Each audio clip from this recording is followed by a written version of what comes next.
அவதூறு பரப்பக்கூடிய ஆட்கள் மேல நீங்க புகார் பதிவு பண்ணுங்கன்னு சொல்லும்போது ஓப்பனாவே அவங்க சொல்றாங்க, நாம் தமிழர் கட்சி புகார் கொடுத்தா புகாரை எடுத்துக்க கூடாது அப்படின்னு எங்க தலைமையில இருந்து உத்தரவு வந்திருக்குதுன்னு வெளிப்படையாவே சொல்றாங்களே. காவல் நிலையத்துல இந்த காவல் நிலையத்திலே சொல்றாங்களே, காவல்துறை இருக்கக்கூடியவங்களே சொல்றாங்களே.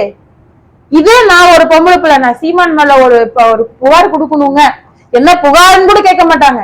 புகார் கொடுக்க நின்னா கூட எனக்கு கூப்பிட்டு உட்கார வச்சு எனக்கு முறை வரிசை பண்ணி பூரா ஊடகத்தையும் கூப்பிட்டுருவாங்க. கலெக்டர் கமிஷனர்ல இருந்து நான் இருக்கக்கூடிய இடத்துக்கு வந்துருவாங்க. இப்போ ஒரு உள்ளூர்ல இருக்கக்கூடிய நான் ஒரு புகார் கொடுத்தாலே எடுக்க மறுக்கிற இந்த காவல்துறை, வெளியூர்ல இருந்து வெளி மாநிலங்கள்ல இருந்து வந்து இருக்கக்கூடிய எங்க பெண்களுக்கு யாராலும் இருக்கட்டும், ஏதோ ஒரு குற்றம் இல்ல ஒரு புகார் கொடுக்க போனா அவங்களை எப்படி அவங்க எடுத்துக்குவாங்க? இப்படிப்பட்ட ஒரு அரசாங்கத்தை வச்சுக்கிட்டு இதுல வந்து அவர் பையனை கூட்டு வந்திருக்காரு, அவர் பையனை கூட்டு வந்து நிக்க வச்சுட்டு இருக்காங்க. வெறும் என்ன சொல்றது, காலங்காலமா அப்படியே தொண்டு தொட்டு வர்ற மாதிரி இவங்க குடும்பத்துக்கு மட்டும்தான் அறிவு இருக்குது, இவங்க கூட்டு அதுக்கும் போய் கை தட்டுறாங்க பாருங்க. அவங்க எல்லாம் நாங்க மனுஷங்களாவே மதிக்க